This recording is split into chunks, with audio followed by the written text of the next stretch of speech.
Shalom saudaraku yang dikasih Tuhan. Bagaimana kabar saudara hari ini? Sungguh bersyukur hari ini kita bisa berjumpa lagi di dalam Renungan Harian GKI Sangkrah. Tepat pada hari ini, hari Rabu tanggal 30 Agustus 2023. Mari saudara, saya mengajak setiap kita semua untuk menyatukan hati, untuk menerima pimpinan dan juga hikmat dari Tuhan sebelum kita merenungkan kebenaran firman Tuhan. Mari kita berdoa. Allah yang maha cinta kasih, Allah yang terus mengasihi kami sungguh bersyukur untuk segala kasih dan karunia-Mu. Tuhan yang menjagai istirahat kami, dan Tuhan pula lah yang akan memberikan kami berkat sepanjang hari ini. Ketika kami mau mengawali segala aktivitas ini, kiranya Tuhan boleh beserta dengan kami. Dan biarlah kerinduan kami untuk merenungkan apa yang menjadi kehendak Tuhan boleh menjadi berkat bagi setiap kami. Di dalam nama-Mu kami boleh berdoa dan mengucap syukur. Haleluya. Amin. Saudaraku yang terkasih dalam Tuhan, bagaimana cara saudara atau bagaimana cara setiap kita dalam membahasakan kasih kepada orang-orang yang kita kasihi? Mungkin setiap kita punya bahasa yang berbeda-beda. Ada yang mengungkapkan kasihnya dengan memberi hadiah, ada juga yang kemudian memberikan waktu secara khusus, atau ada juga beberapa dari kita yang memberikan tindakan-tindakan khusus dengan melayani, menyajikan sesuatu, memberikan sesuatu yang terbaik. Seorang Gary Chapman mengungkapkan di dalam bukunya tentang bahasa kasih, dia mengungkapkan ada 5 cara. Yang pertama yaitu memberikan waktu untuk quality time, untuk waktu bersama, gitu ya. Kemudian ada juga dengan menggunakan bahasa lewat kata-kata penguatan, dengan mengungkapkan dengan kata-kata aku sayang kamu dan sebagainya, gitu ya. Ada juga dengan bahasa sentuhan fisik, memegang tangan, memijat, ya. Ada juga dengan melayani dengan sebuah tindakan nyata. Dan yang terakhir, bahasa kasih itu mewujud di dalam sebuah tindakan. Gary Chapman mengungkapkan bahwa kasih akan menjadi kasih ketika kasih itu dinyatakan, bukan hanya sekedar apa yang kita pikirkan atau apa yang sekedar kita katakan, tetapi kasih itu harus mewujud di dalam sebuah tindakan. Sehingga kasih itu dapat dirasakan, kasih itu dapat dilihat, kasih dapat kemudian dirasakan oleh orang-orang di sekitar kita. Di dalam Alkitab, terutama di dalam Matius pasal yang ke-26 ayat yang ke-6 dan 7, juga berbicara tentang hal yang sama, bagaimana seorang perempuan menyatakan kasih kepada Tuhan.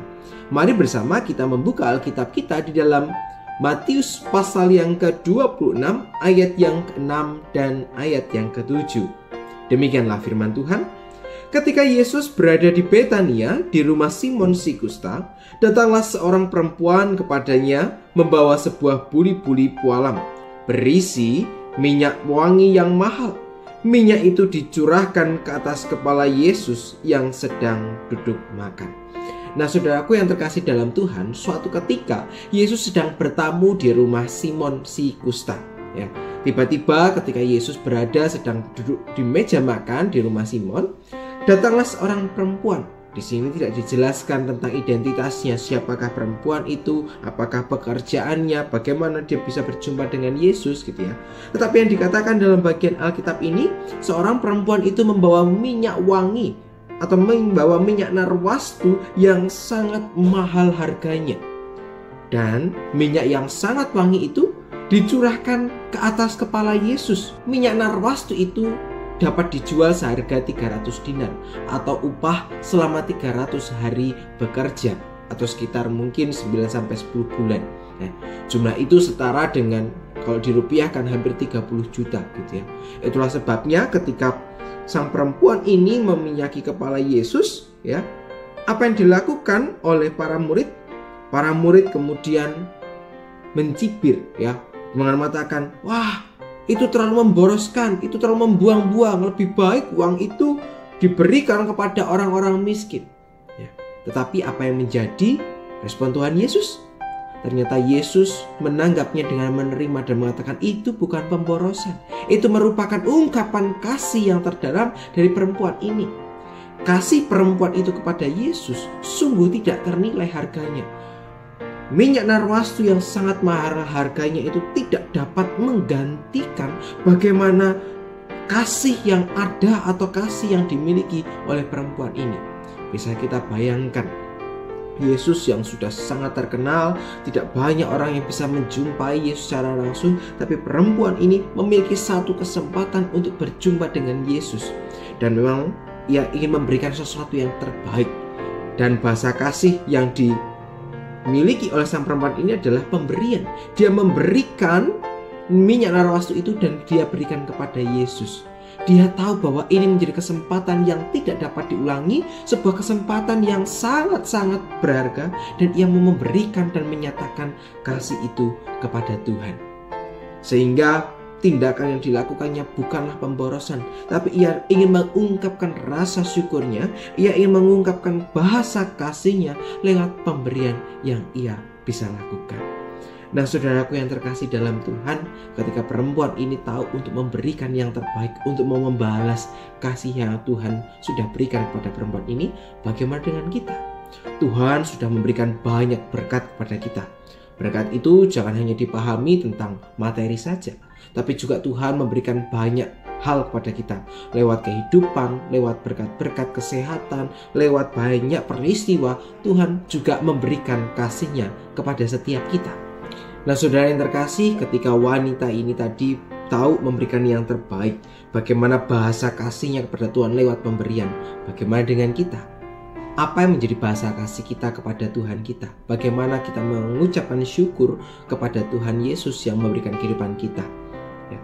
Mari bersama-sama kita menjaga relasi dengan Kristus, supaya kehidupan kita selalu dan senantiasa ada di dalam dan berdekat dengan Tuhan.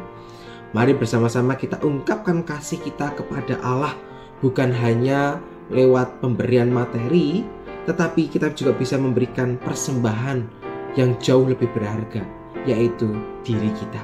Seperti yang tertulis di dalam Roma pasal yang ke-12 ayat yang pertama, yang berbunyi demikian. Karena itu saudara-saudara, demi kemurahan Allah aku menasehatkan kamu, supaya kamu mempersembahkan tubuhmu sebagai persembahan yang hidup, yang kudus dan yang berkenan kepada Allah. Itu adalah ibadahmu yang sejati. Lewat ayat ini kita kembali diteguhkan untuk memberikan bahasa kasih kita lewat apapun yang kita miliki. Sebab Tuhan tidak melihat seberapa besar apa yang kita berikan, tetapi Tuhan melihat ketulusan hati kita.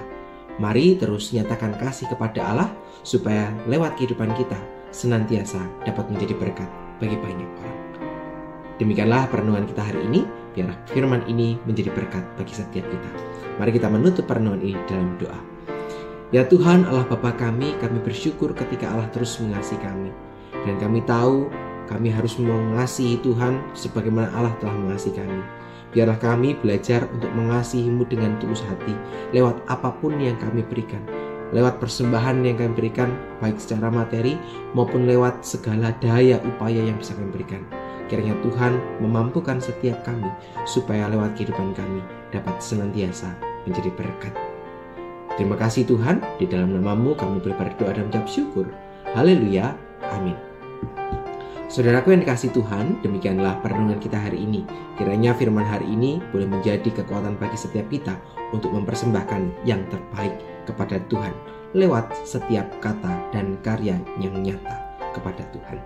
Selamat melanjutkan kehidupan bersama dengan Tuhan. Selamat melanjutkan pesiaran bersama dengan Tuhan. Tuhan senantiasa beserta dengan kita semua. Amin. Sampai jumpa.